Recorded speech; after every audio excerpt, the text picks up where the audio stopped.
भैया बहनों को नमस्कार, स्नेह।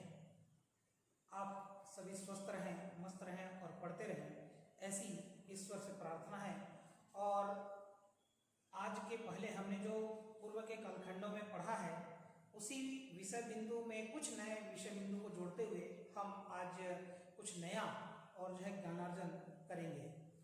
आज हम जिस विषय बिंदु पर बात करने वाले हैं, वर्ग समीकरण को पूर्ण वर्ग बनाकर हल करना। ऐसे हमने सामान्य तौर पर वर्ग समीकरण को हल करने के लिए मध्य पद को किस प्रकार से तोड़कर हम वर्ग समीकरण बना सकते हैं और उसका हल प्राप्त कर सकते हैं, ये हमने देखा है। अब हम वर्ग समीकरण को किस प्रकार से और पूर्ण वर्ग के रूप में बनाएंगे और पूर्ण वर्ग को हम कैसे हल करके और वर्ग समीकरण के मूल प्राप्त करेंगे, आज हम इस विषय बिंदु पर ज्ञानार्जन करेंगे। तो इस विषय बिंदु को समझने के लिए हम सबसे पहले एक छोटा सा एग्जांपल ले लेते हैं, एक उदाहरण लेते हैं। x² - 5x - 6x + 5 = 0। ये एक उदाहरण है। इस उदाहरण को हमको हल करते हुए x के दो मान प्राप्त करने हैं, लेकिन विधि हमको पूर्ण वर्ग, इस विधि का उपयोग करना है। तो यहाँ पर हमको ध्यान रखना है कि हम जो है इसको या तो x - a होल स्क्वायर के फॉर्म में कन्वर्ट करेंगे या x + a होल स्क्वायर के फॉर्म में कन्वर्ट करेंगे और उसको परिवर्तित करके फिर हम जो है मूल प्राप्त करेंगे। तो इसके लिए हम सबसे पहले ध्यान रखें, इसका हल हम किस प्रकार से करेंगे। तो यहाँ पर हम लिखेंगे x² - 6x और ये जो अचर राशि है इसको हम उधर ले जाएंगे, ये -5 हो जाएगा। अब यहाँ पर चूंकि माइनस का सिंबल है, इसका मतलब यह है कि हमको इसको x - a होल स्क्वायर के फॉर्म में कन्वर्ट करना है। तो चलिए, हमको मालूम है x - a होल स्क्वायर का जो फार्मूला होता है, x - a होल स्क्वायर का फार्मूला हो जाएगा x² - 2ax + a²। तो हमको इसी का उपयोग करते हुए और जो है इसको पूर्ण वर्ग में बनाना है। तो हम यहाँ पर ये x² तो हमने लिख दिया। अब ये जो है वो 2ax वाला टर्म है, इसलिए 2 और हम यहाँ पर x के जगह पर यहाँ पर x लिखेंगे। अब यहाँ पर हम कितने का गुणा कर दें, 2x में किसका गुणा करने पर 6 आ सकता है, तो स्वाभाविक है यहाँ पर 3 होगा। अब ये ध्यान रखना, ये 3 हमने अपने मन से लिखा है। क्यों लिखा है? क्योंकि 2 और 3, 2 और 3 का गुणा करने पर 6 आ जाए। तो यहाँ पर अब कुल मिला के अगर हम लोग देखेंगे तो ये हमने अपने से लिखा है, इसलिए जैसे यहाँ पर हम इसको इस रूप में लिख सकते हैं, ये x², ये है -2ax, तो ये 2 हो गया, x हो गया और ये a का वैल्यू है, इसको ध्यान रखिए। और अब हमको लिखना है प्लस का a², मतलब 3 का वर्ग। अब यहाँ पर 3 का वर्ग पहले से नहीं था, हमने इसको स्वेच्छा से जोड़ा है इधर, तो ठीक वही काम हमको करना है, इधर भी 3 का वर्ग हमको जोड़ना होगा। इस प्रकार से हम जो है 3 के वर्ग को दोनों पक्ष में जोड़ देंगे। इसको जोड़ने से क्या होगा, हमको मालूम है कि किसी भी पक्ष में हम जितना जोड़ते हैं उतना ही बराबर के उधर दूसरे पक्ष में भी उतना हमको जोड़ना पड़ता है। अब अगर हम देखें तो ये क्या हो गया, x² - 2ax + a²। इसका मतलब ये क्या हो गया, x - a होल स्क्वायर, तो x - a = 3, ये होल स्क्वायर हो जाएगा इक्वल, ये हो गया -5 + 9, तो ये हो जाएगा x - 3 होल स्क्वायर इक्वल, ये हो जाएगा 4 को अपन लिख सकते हैं 2²। अब यहाँ पर हम क्या करेंगे, यहाँ पर जब दोनों पक्ष का वर्ग हम हटाएंगे तो x - 3 इक्वल +-2 होगा। हम ध्यान रखेंगे, अगर प्लस का स्क्वायर करेंगे तो भी 4 मिलने वाला है और -2 का स्क्वायर करेंगे तो भी 4 मिलने वाला है। तो चलिए एक बार हम धन ले लेते हैं, धन चिन्ह लेने पर, अब हम धन चिन्ह लेंगे तो क्या हो जाएगा, यहाँ पर x - 3 = 2, इसको इधर ट्रांसफर कर देंगे तो x = 2 + 3 मतलब x इक्वल हो जाएगा 5। ठीक इसी प्रकार से जब हम ऋण चिन्ह लेंगे तो ये हो जाएगा x - 3 इक्वल -2, तो x इक्वल यहाँ पर -2 + 3, ये हो जाएगा x इक्वल 1। इस प्रकार से x इक्वल 5 और x इक्वल 1 ये दो जो है अपने वर्ग समीकरण के मूल जो है वो प्राप्त होंगे। तो यह जो वर्ग पूर्ण वर्ग बनाकर हम किस प्रकार से गणित को हल करेंगे और हल करके x के दो मान प्राप्त करेंगे यह हमने देखा। तो आइए अब हम एक अन्य उदाहरण का पुनः प्रयोग करते हुए और इस पूर्ण वर्ग विधि से हम वर्ग समीकरण को किस प्रकार हल करते हैं इसको एक बार समझने का और प्रयास करते हैं। एक उदाहरण हमने लिया 9x² - 15x + 6 = 0। अब यहाँ पर हमारा सबसे पहला काम हो जाएगा 9x² - 15x = -6।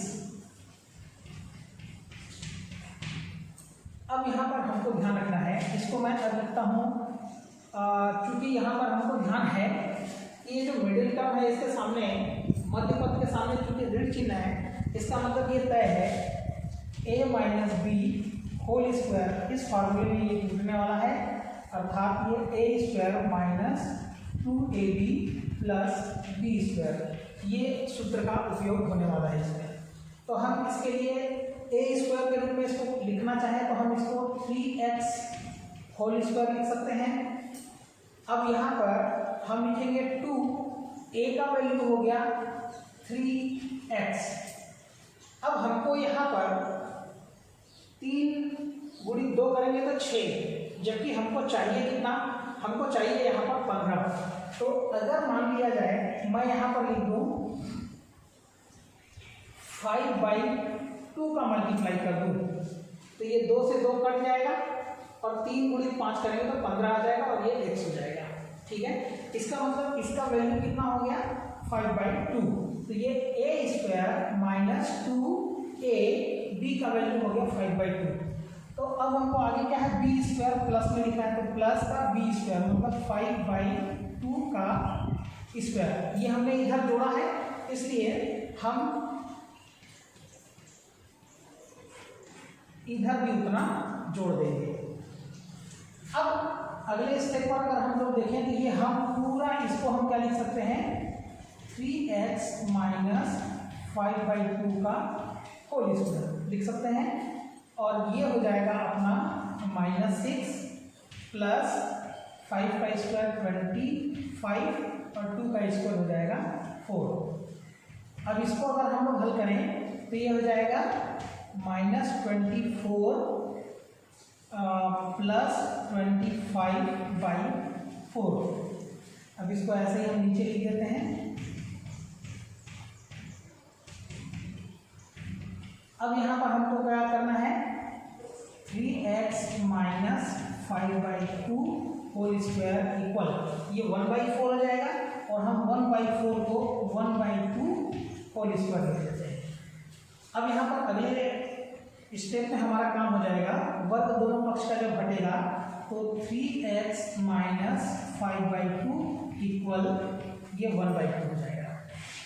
अब यहाँ पर हम 1/2 ये प्लस का भी होगा माइनस का भी होगा, तो हम एक बार प्लस का सिंबल लेते हैं, तो ये क्या हो जाएगा 3x - 5/2 इक्वल 1/2, और ये -5/2 उधर चला जाएगा तो ये हो जाएगा 3x इक्वल 1/2 प्लस 5/2, तो इसका मतलब ये हो जाएगा 6/2, 3x इक्वल, और 6/2 कहने का मतलब हो जाएगा 3, तो 3x इक्वल 3 मतलब x इक्वल क्या हो जाएगा 1।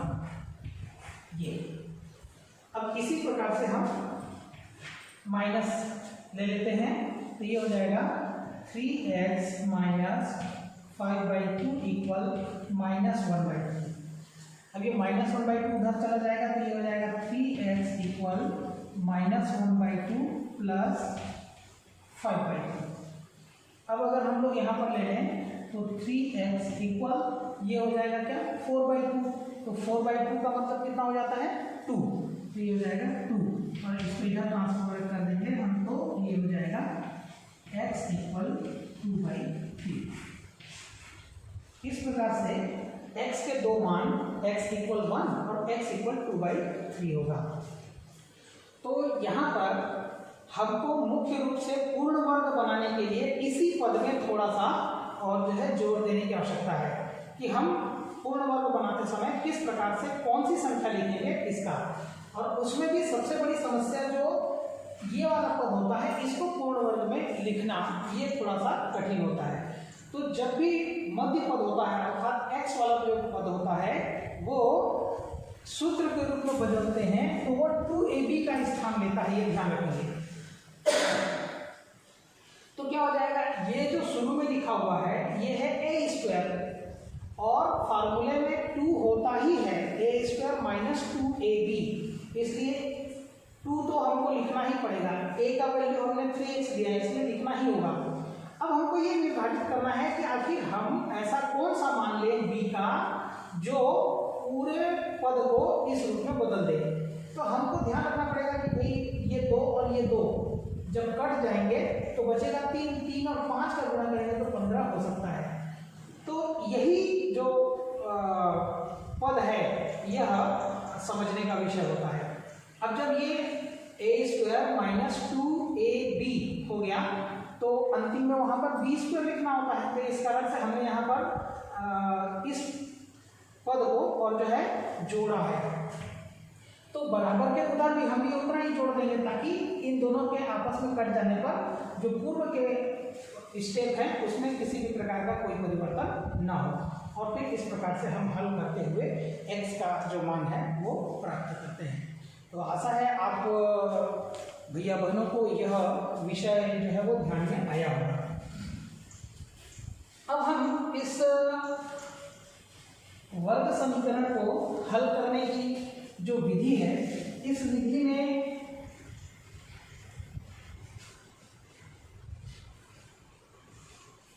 हमने वर्ग समीकरण को और पूर्ण वर्ग बनाकर किस प्रकार से हल प्राप्त कर सकते हैं यह हमने देखा। अब हम इसको थोड़ा सा और दूसरे अन्य सूत्र की सहायता से हम कैसे वर्ग समीकरण को हल करेंगे इसको भी हम अभी आगे समझने का प्रयास करेंगे।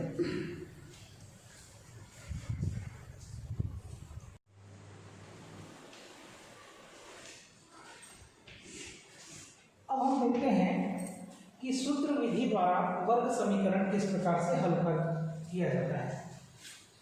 यहाँ पर वर्ग समीकरण कहने से तात्पर्य क्या होता है कि व्यापक रूप में अगर किसी समीकरण को हम समझने का प्रयास करें तो ax² + bx + c = 0 यह एक वर्ग समीकरण का रूप होता है जहाँ पर a b c जो है a b और c जो है ये वास्तविक संख्याएं हैं,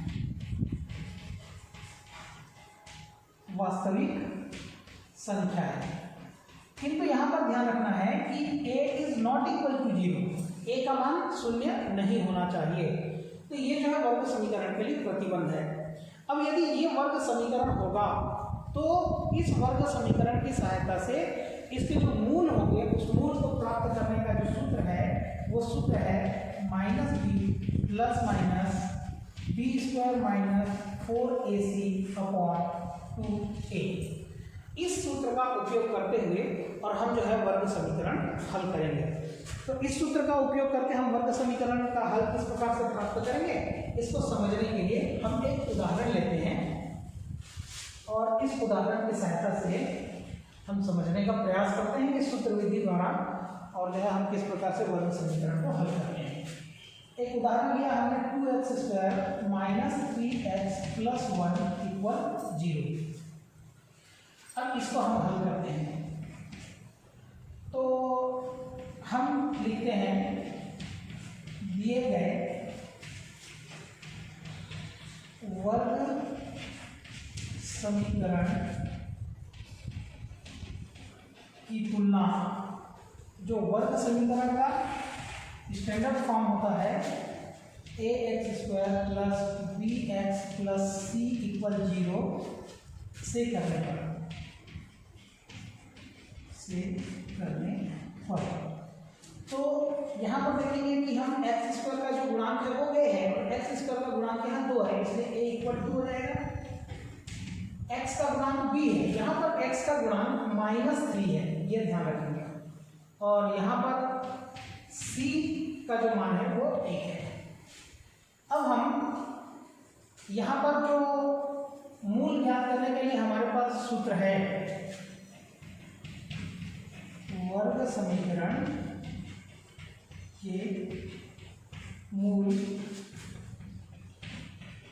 ज्ञात करने हेतु हमको जो सूत्र पता है वो सूत्र क्या है, x equal -b plus minus √b² minus 4ac upon 2a में मान रखेंगे, मान रखने पर किसका किसका मान रखना है हमको, a का, b का, c का, सभी का मान रखना है। तो x इक्वल यहाँ पर माइनस और b का वैल्यू भी -3 है। अब यहाँ पर b² मतलब -3 का स्क्वायर माइनस 4, a का वैल्यू कितना है 2 इंटू c का वैल्यू कितना है 1 अपॉन 2 और a का वैल्यू है 2। अब यहाँ पर क्या हो जाएगा, माइनस माइनस प्लस हो जाएगा, इसलिए 3 हो जाएगा, प्लस माइनस 3² करेंगे तो ये 9 हो जाएगा, और ये माइनस का 8 अपॉन 2 2 जा 4। अब यहाँ पर करेंगे x equal 3 plus minus √1 upon 4। अब 1 का जब रूट निकालेंगे तो 1 ही होगा, इसलिए ये हो जाएगा x equal 3 plus minus 1 upon 4। इतना हल करने के बाद हमको एक बार धन चिन्ह का उपयोग करना है, तो धन लेने पर तो यहाँ पर हो जाएगा x equal 3 plus 1/4 equal 4/4 equal 1। तो x का एक वैल्यू हो गया 1। अब ऐसे ही माइनस लेने पर तो इसका क्या हो जाएगा, x इक्वल 3 माइनस 1/4 इक्वल 2/4 और ये कैंसिल होगा तो ये हो जाएगा 1/2। इस प्रकार से x इक्वल 1 और x इक्वल 1/2 ये जो है वो दिए गए वर्ग समीकरण के दो मूल हो गए। इस प्रकार से सूत्र विधि का उपयोग करके हम बहुत आसानी से और जो है वर्ग समीकरण के मूल को आसानी से प्राप्त कर सकते हैं। तो यह भी अपने को ध्यान में आया होगा कि हमको वर्ग समीकरण किस प्रकार से हल करना है। अब वर्ग समीकरण को हल करने का एक और जो उदाहरण है, इसकी सहायता से हम वर्ग समीकरण को और भी स्पष्ट तौर पर समझ पाएंगे। तो एक और उदाहरण का उपयोग हम करके और इस सूत्र विधि को बहुत अच्छे से समझने का प्रयास करेंगे।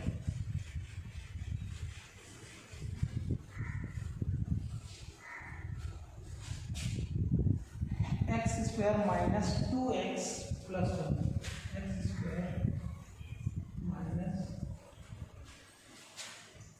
2x plus 1। तो ये एक उदाहरण है। अब हम इसको हल करने का प्रयास करते हैं। तो फिर वही दिए गए वर्ग समीकरण की तुलना हम ax² plus bx plus c equal 0 से करेंगे। तो a का जो वैल्यू हो जाएगा वो मिलेगा 1, b का जो वैल्यू मिलेगा वो होगा -2 और c का जो वैल्यू मिलेगा वो होगा 1। इस प्रकार से a, b और c का मान हम यहाँ से प्राप्त करेंगे। अब हम जो सूत्र हमको ज्ञात है उस सूत्र में हम लोगों को मान रखना है। तो x इक्वल, अब सूत्र हमने याद किया है, -b plus minus √b² minus 4ac upon 2a। तो -b का वैल्यू कितना है -2, यहाँ पर प्लस माइनस b²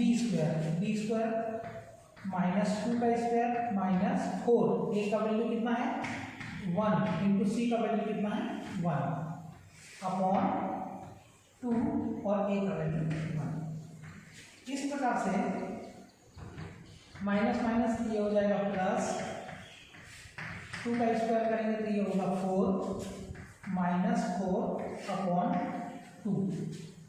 अब यहाँ पर हम देखें तो x इक्वल क्या हो जाएगा 4 प्लस माइनस 4 माइनस 4 0 0 का रूट कर देंगे तो ये तो टोटल 0 हो गया अपॉन 2 हो जाएगा। इस प्रकार से x इक्वल जो है वो 4/2 होगा। तो 4/2 होगा, इसका मतलब कितना हो जाएगा 2।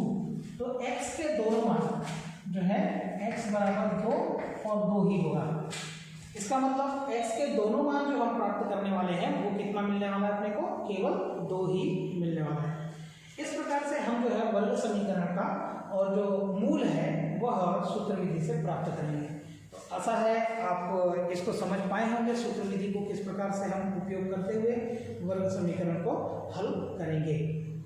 अब यहाँ पर हमको थोड़ा सा आगे बढ़ते हुए यह ध्यान रखना है कि वर्ग समीकरण का विविक्त कर क्या होता है। वर्ग समीकरण के विविक्त कर को हम कैसे ज्ञात करते हैं, इसको हम समझने का प्रयास करेंगे।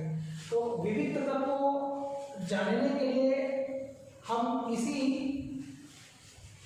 उदाहरण का उपयोग करते हैं कि अगर मान लिया जाए दिए गए इसी वर्ग समीकरण का विविक्त कर हमको निकालना हो तो हम कैसे निकालेंगे। तो ये उदाहरण है वर्ग समीकरण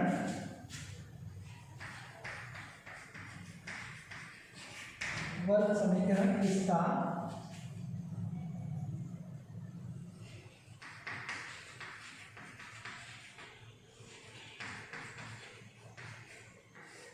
विविक्त कर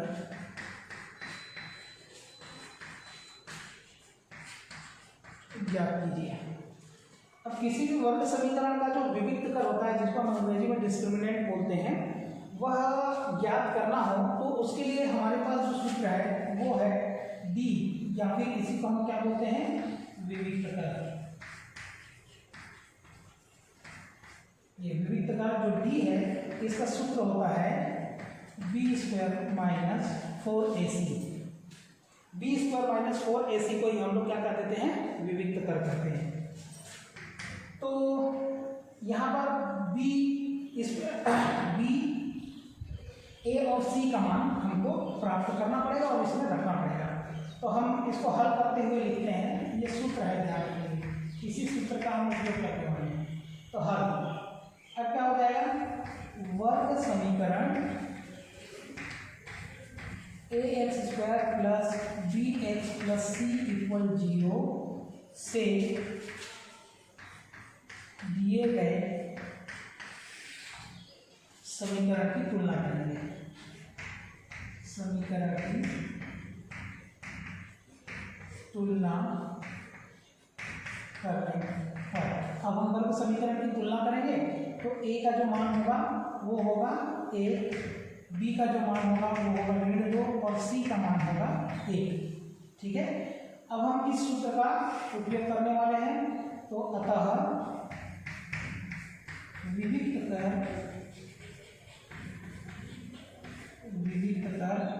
d बराबर b² माइनस 4ac। अब हम यहाँ पर b माइनस 2 का स्क्वायर करेंगे, माइनस 4a का वैल्यू कितना है 1 और c का वैल्यू भी 1 है। इस प्रकार से ये हो जाएगा 4 माइनस 4 इक्वल 0। तो दिए गए वर्ग समीकरण का जो विविक्त कर है d इक्वल ये क्या होगा 0 होगा।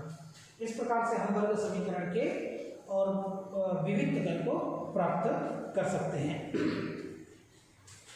विविक्त कर को और एक उदाहरण की सहायता से यदि हम समझना चाहें तो एक और उदाहरण ले लेते हैं। तो 2x²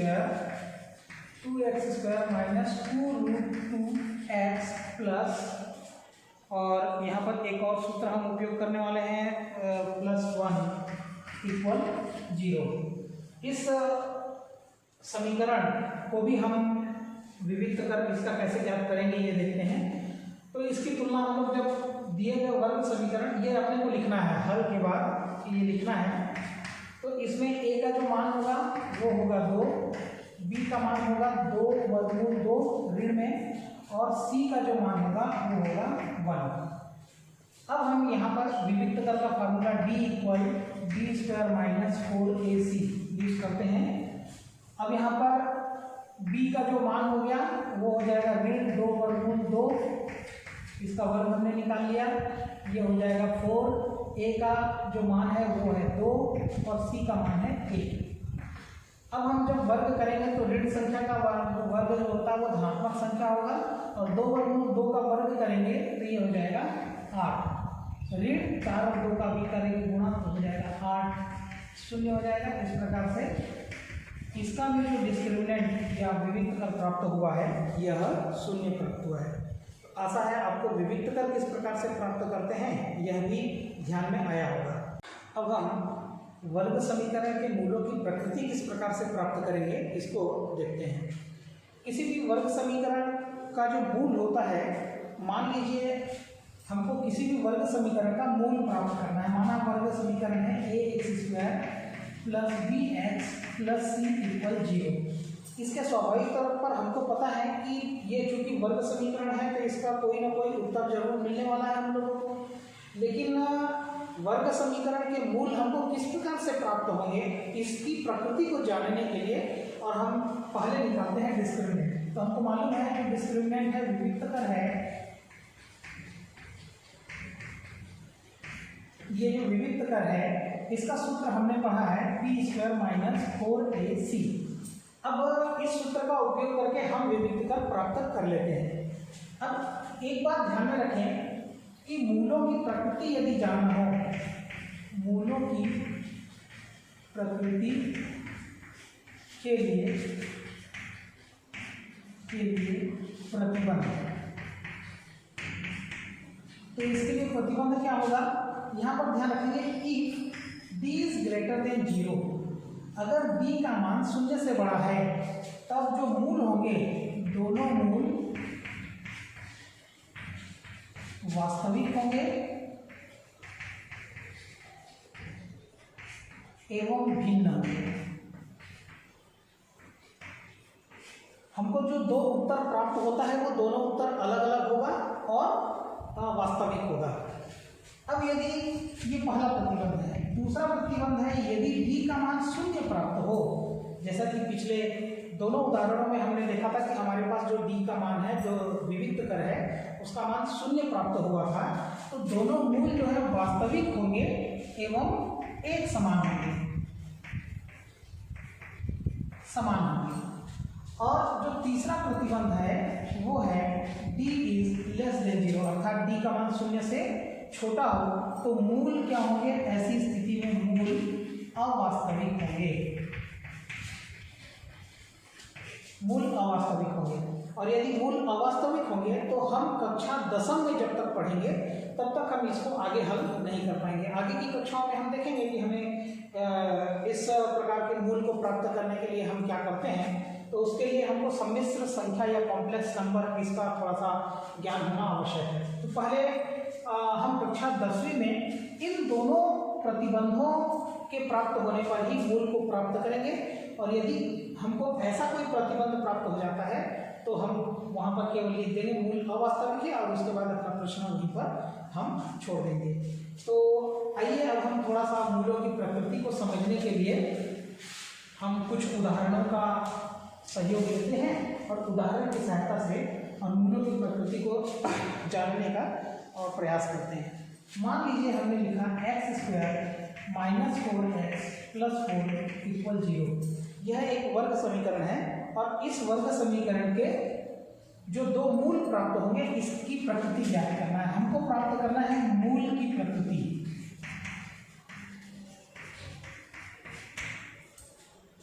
तो अब चलिए अब हम इसको हल करते हैं। दिए गए वर्ग समीकरण की तुलना ax² plus bx plus c equal 0 से करने पर,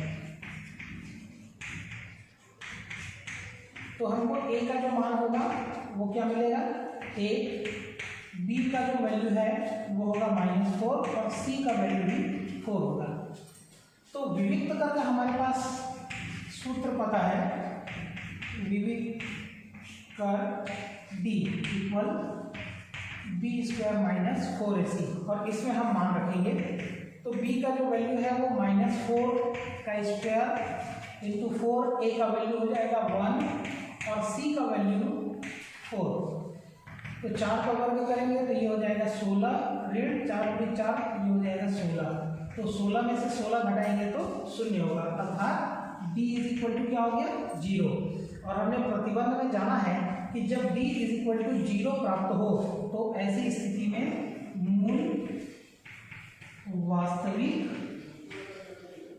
एवं समान होंगे। इस प्रकार से हमको मूल जो है वास्तविक और समान प्राप्त होंगे। तो आशा है आपको किस प्रकार से मूलों की प्रकृति को हम जान पाएंगे यह ध्यान में आ गया होगा। एक छोटा सा और उदाहरण लेते हैं और इसी की सहायता से हम अपनी समस्या को और थोड़ा सा समझने का प्रयास करते हैं। मैं इसमें केवल यहाँ पर 2 लिख देता हूँ। तो हमको वर्ग समीकरण का जो मूल होगा उसकी प्रकृति प्राप्त करने के लिए दिए गए वर्ग समीकरण की तुलना ax² + bx + c = 0 से करने पर, तो यहाँ पर a का जो मूल जो मान प्राप्त होगा वो हमारे पास 2 हो जाएगा, b और c के मान में कोई परिवर्तन नहीं होगा। अब देखिए मैं यहाँ पर केवल मूलों की प्रकृति बदल जाती है और कैसा मूल हमको प्राप्त होता है ये दिखाने के लिए मैं एक सूत्र का उपयोग करके आगे बता रहा हूँ। b का वैल्यू हो जाएगा -4² - 4, a का वैल्यू है अपने पास 2 और c का वैल्यू है 4। तो ये 4 का वर्ग करेंगे तो ये हो जाएगा 16, ऋण 4 × 2 8, 8 × 4 32। इस प्रकार से हमारे पास जो मान प्राप्त होने वाला है वो ऋण 16 होगा, क्योंकि यहाँ पर d > 0 है, अतः मूल जो है हमने प्रतिबंध में जाना है कि मूल अवास्तविक होंगे। इस प्रकार से हम किसी भी वर्ग समीकरण के मूल की प्रकृति कैसी होगी ये जान सकते हैं। तो इन विषय बिंदुओं पर आज हमने चर्चा किया है। आप सभी भैया बहन इस पर और विशेष तौर पर अभ्यास करेंगे। अपने दिए गए प्रश्नावली में कुछ प्रश्न होंगे उसका अभ्यास करेंगे और भी अन्य प्रश्नों को स्वयं से बना सकते हैं। यहाँ पर आप कुछ भी संख्या बदल दीजिए तो आपको जो है नए नए प्रश्न प्राप्त होंगे, जिससे आप मूलों की प्रकृति बहुत आसानी से ज्ञात कर सकते हैं। तो आज के इस कालखंड में केवल इतना ही। आप सभी भैया बहनों को नमस्कार, स्नेह।